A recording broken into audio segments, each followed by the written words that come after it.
tão grande que Isaac teve que peregrinar, teve que sair da terra onde seu pai Abraão habitou, e ele decide então se mudar para o Egito. Quando ele toma essa decisão, sem orar, sem consultar o Senhor vem ao encontro dele e diz: Isaac, você não vai até o Egito, mas você vai para a terra que eu vou te mostrar. E assim como eu fui com seu pai Abraão, eu serei contigo, Isaac. Assim como eu abençoei Abraão, teu pai, e jurei a ele essa terra, eu reitero a promessa hoje, Isaac, sobre a tua vida. Isaac obedece a voz do Senhor. Fica aonde o Senhor havia determinado para a vida dele. Isaac agora começa a prosperar naquela terra. A Bíblia diz que Isaac planta, e no mesmo ano ele colhe muito, porque diz a Bíblia que o Senhor era com ele, o Senhor o abençoava. Após a grande colheita de Isaac, Isaac começa a ter uma ideia: eu vou cavar poços. Eu vou cavar poços para continuar crescendo, continuar prosperando. Isaac tinha muitos servos à sua disposição, e ele começa então a cavar poços. Diz a Bíblia que Isaac cava seu primeiro poço, e ele olha, e ele encontra águas vivas. Só que os inimigos, quando vêem que Isaac cavou e encontrou águas vivas, o inimigo se levanta contra ele. Os filisteus olham e dizem: como ele prospera na nossa terra, e nós aqui estamos passando muitas dificuldades. Eles olham e veem que aonde Isaac colocava a mão, o braço do Senhor era estendido junto com o dele para abençoar. Isaac começa a crescer, e a Bíblia diz que os filisteus o invejaram. O que eu acho lindo nessa história é que Abraão já havia passado pela mesma situação. Os mesmos temores que Abraão um dia teve, agora Isaac também tem. Isaac teme o rei do Egito, mente para ele, engana, mas o Senhor vem ao encontro de Isaac dizendo: Isaac, não temas. Você não precisa temer o homem, porque a minha mão estará contigo. Eu vou te abençoar, você não precisa ficar com medo. Nada vai faltar, Isaac, porque eu estou no controle de toda a situação, no controle da tua história. Os dias vão se passando, e a fúria dos filisteus contra Isaac vai aumentando. Diz a Bíblia que Isaac cavava um poço. Vinham os filisteus, se levantavam contra e entulhavam o poço, ou tomavam o poço dele. Isaac não contendia, não questionava. Isaac deixava, saía dali e cavava outro poço. Aonde Isaac cavava, a Bíblia diz que tinha águas vivas. Aonde Isaac colocava a mão, a Bíblia diz que ele achava águas vivas. Glória a Deus. Um determinado dia, o rei dos filisteus se lembra de uma promessa que ele havia feito a Abraão, de um juramento que ele havia feito. Ele olha agora para Isaac e vê que o filho Isaac está crescendo muito. Isaac agora está mais poderoso, tem mais bênçãos na vida dele do que todo o Egito junto. O rei do Egito vem a ele, e quando o rei vem, o rei se lembra que ele havia feito um pacto lá atrás, e o rei manda que os filisteus não toquem mais na vida de Isaac. Isaac agora vai continuar cavando. Até então os filisteus estavam tentando entulhar os poços que Isaac estava cavando. Queridos, muitas vezes você tem tentado cavar. O Senhor me diz que há pessoas aqui dentro essa noite que até têm tentado. Você tem tentado cavar esse poço. Você tem tentado encontrar águas vivas. Mas quando você tenta, vem alguém e entulha.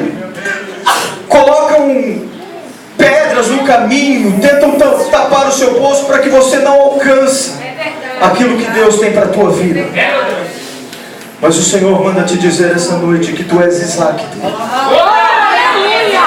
O Senhor manda te dizer essa noite que ainda que os filisteus se levantem, ainda que eles continuem te perseguindo, o Senhor manda dizer para você: continua tentando, continua tentando, continua cavando, porque você vai continuar achando água viva, porque filisteu nenhum para o projeto de Deus que está em andamento na tua vida. Não tem homem na terra, não tem demônio no inferno que vai parar os sonhos e os projetos que Deus determinou sobre a tua vida, sobre a tua história. Meu irmão, você precisa entender essa noite que tu és Isaac de Deus. Continua cavando, não desista, continua, porque ainda por esses dias você vai encontrar as águas vivas. As águas vivas nos falam de refrigério, nos falam de bênção de Deus. Isaac achou águas vivas.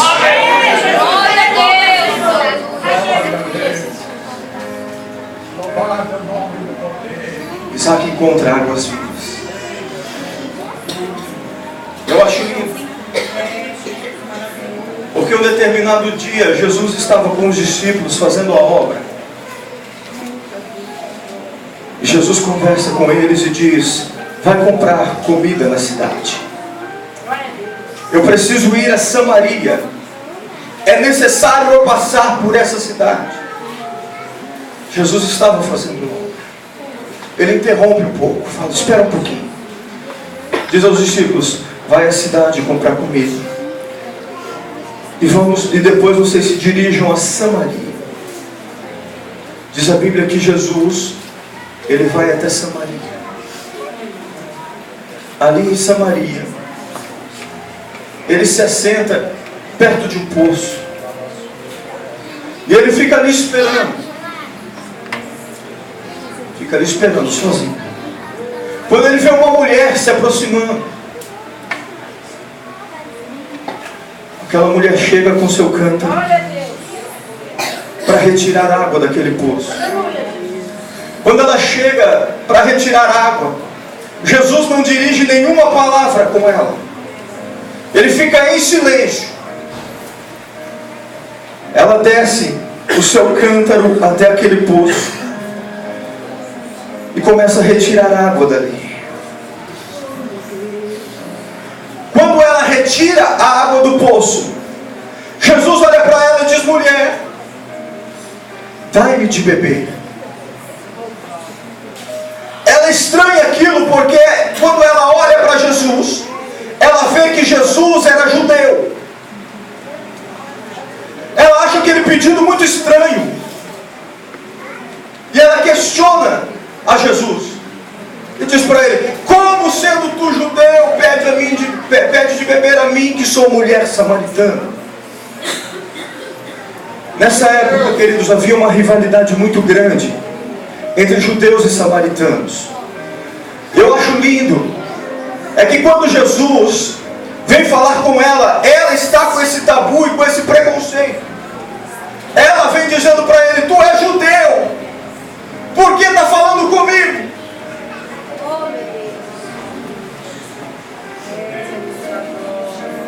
Aí Jesus vem dizendo para ela: mulher, tu não sabes quem fala contigo. Se tu soubesse quem está falando contigo essa noite. Jesus disse: se tu soubesses quem está falando contigo, tu pedirias água para mim. Água. E eu lhe daria águas vivas. A mulher então continua indagando e questionando a Jesus, querendo entender agora o porquê que ele está falando daquele jeito com ela. O que eu acho lindo é que Samaria já foi capital de Israel, capital do Reino Norte. Quando o exército assírio entra em Samaria, leva os cativos, ali ocorre uma mistura de raça, enquanto os judeus de Samaria eram cativos. Quando eles retornam, já havia uma mistura de raças.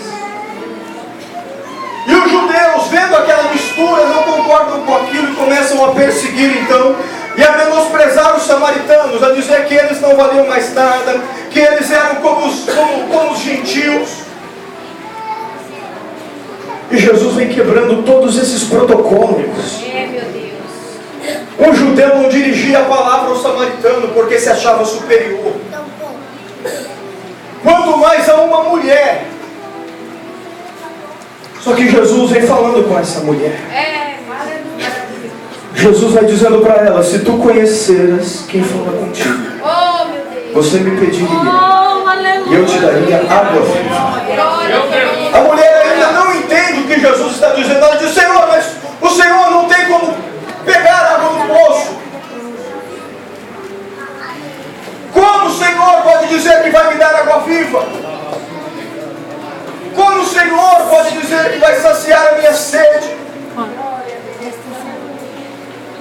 Ele diz: mulher, se tu conheceras o dom de Deus, você me pediria água e eu saciaria a tua sede.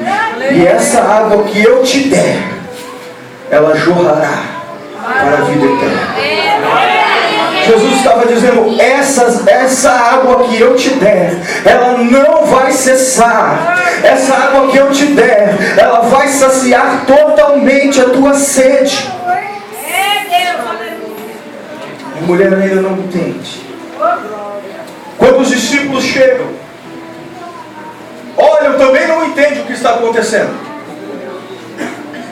Jesus falando com uma samaritana, com uma mulher, e a fama dessa mulher não era das melhores. Eu já ouvi muitos pregadores, muitos pastores dizer que essa mulher era uma prostituta. Particularmente eu não acredito que ela era uma prostituta. Ela estava no ato, mas não era uma prostituta. Ela não se vendia. A Bíblia diz: e Jesus vai tocar na ferida. Jesus dá essa declaração e diz para ela: mulher. Quando ela começa a se abrir com Jesus, o Senhor vem e diz para ela: mulher, chama teu marido. Essa mulher, ela não era uma prostituta. Ela havia sido rejeitada 5 vezes. Ela havia sido desprezada por 5 vezes. Porque na época a lei permitia, se o marido chegasse em casa e a mulher tivesse feito a comida e ele não gostasse, ele podia dar carta de desquite para ela. Se ele olhasse nela e achasse que não estava bom, ele podia dar carta de desquite para ela e procurar outra. E essa mulher sofria com isso. Ela teve 5 rejeições, 5 cartas de desquite, 5 maridos que a desprezaram. Imagina como estava o coração dessa mulher, como estava a alma dela. E é por isso que Jesus disse: é necessário passar em Samaria. Ele interrompe o projeto dele em Jerusalém por causa de uma pessoa que precisava ser tratada, que precisava ser sarada. Jesus fala: chama teu marido. Ele vai na ferida. Ele chega e coloca a mão onde mais doía. Ela vai e diz para ele: eu não tenho marido. Quando ela diz eu não tenho marido, ela se desarmou. Ela quebrou o preconceito, o protocolo de judeu samaritano. Ela disse: eu não tenho marido. Jesus disse: disseste bem. Tivesse 5 maridos, e o 6º agora não é seu. Quando ela ouve essa revelação de Jesus, ela diz: mestre, vejo que tu és profeta de Deus.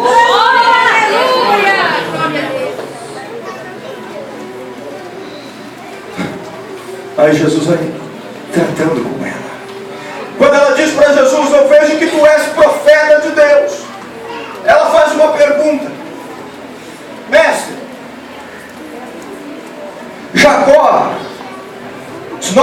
mas adoraram aqui, nesse monte. Mas os judeus dizem que tem que adorar lá em Jerusalém. Ela se lembrou que um dia ela já esteve no templo. Aleluia! Ela se lembrou do tempo que ela ia na casa do Senhor para adorar. Ela se lembra que um dia ela pôde entrar em Jerusalém e adorar a Deus sem problema. Mas agora, porque ela era samaritana, ela não tinha o direito de entrar no templo para adorar a Deus. Deus, aleluia!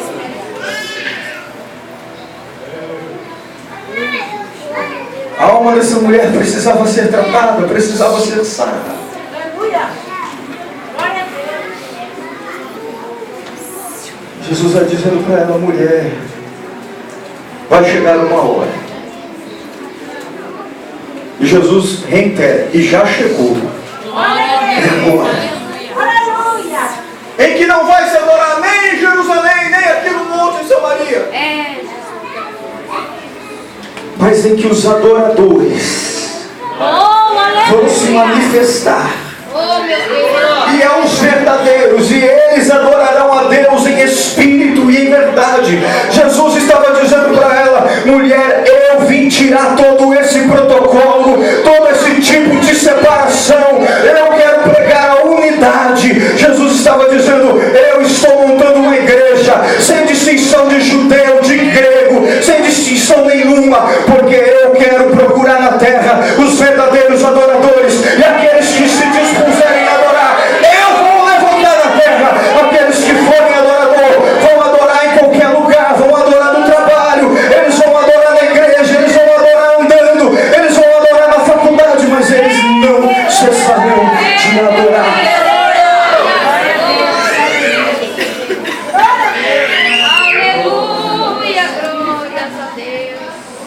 Jesus está dizendo para aquela mulher: calma, fique tranquila, eu sei como está o teu coração. Eu acho lindo que Jesus, em momento nenhum, ele acusa aquela mulher. Oh, meu Deus! Em momento nenhum ele chega dizendo: mas tu não pode adorar. Em momento nenhum ele chega com um preconceito de judeu. Mas ele chega dizendo: você quer adorar? Então adore em espírito e em verdade.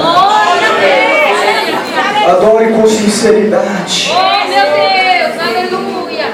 Querido, isso eu acho muito forte. Glória a Deus! Porque nós éramos os samaritanos espirituais. Nós éramos desprezados, rejeitados. Fecha os teus olhos um minuto e inclina a tua cabeça. Já volta para cá. Meu Deus! Eu quero convidar você a falar com Deus. Porque o Senhor me diz que eu estou pregando para pessoas aqui que precisam ser sarados. O Senhor me diz que tem pessoas que vieram contra a tua vida, apontaram, disseram: ele não vai conseguir, ela não vai conseguir, ele não presta, ela não presta, não serve para nada, acabou, está terminado. Mas o Senhor manda dizer para você essa noite: tu és adorador. Eu sondei o teu coração, meu filho, minha filha. Não importa o que passou até agora. Não importa. Todas as marcas, todas as feridas que largaram na tua alma, na tua vida, na tua história, eu quero cicatrizá-las essa noite, diz o Senhor. Existem pessoas que entraram aqui hoje pela graça, dizendo: Senhor, eu não estou mais aguentando. Senhor, a minha prova está difícil. Eu estou sendo desprezado, rejeitado, humilhado. Senhor, oram para mim e não acreditam. Oram para mim, apontam o dedo, me acusam, me jogam para baixo. Pensam que vai dar tudo errado na minha vida, Senhor. Mas o Senhor me diz que essa noite Ele está sarando a tua alma. O Senhor me diz que Ele está procurando aqui essa noite os corações que estão com as feridas abertas, que precisam ser cicatrizadas. Vai falando com Ele nesse momento, meu irmão. Vai falando com Ele.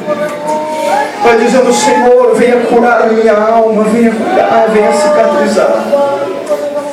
Senhor, cura agora as minhas feridas.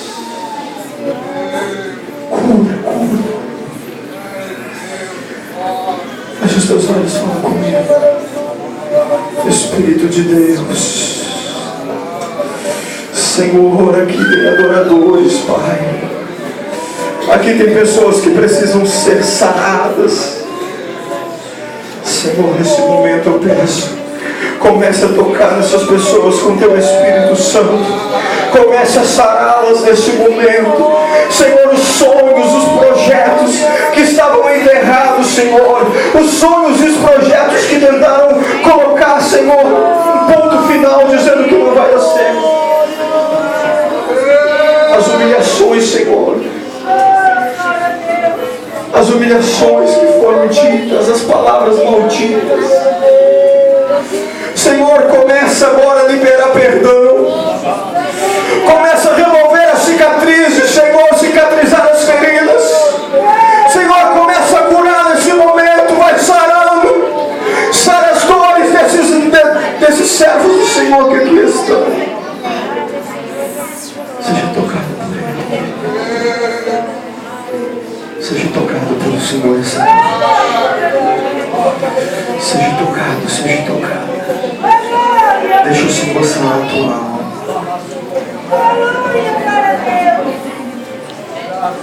O Espírito de Deus. O Senhor está sarando a tua alma essa noite, né?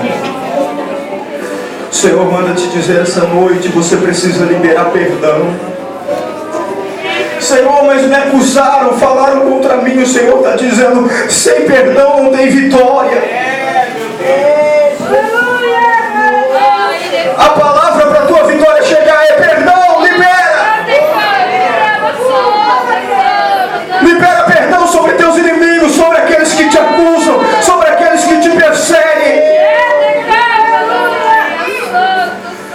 Libera perdão essa noite sobre teu filho, sobre teu marido.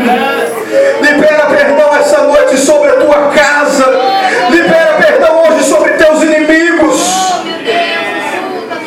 Porque o Senhor, Ele tem águas vivas para a tua história essa noite. As águas vivas de Deus, o rio de Deus está nesse lugar. E a palavra do Senhor diz que o rio de Deus, as águas vivas que é Jesus, elas vão jorrar, vão jorrar, vão jorrar da tua vida, meu irmão. Deus vai contagiar outras pessoas. Você não entendeu. Você não entendeu o porquê de tanta luta. Você não entendeu o porquê de tanta acusação. Você não entendeu o porquê que te perseguiram tanto. O porquê o inimigo lutou tanto contra a tua família. O porquê o inimigo luta tanto contra a tua vida, contra a tua história, contra o teu ministério. Meu irmão, você tem que entender. Porque quando o Senhor restaurar, e será essa noite, o Senhor vai começar a usar a tua vida de uma forma diferente.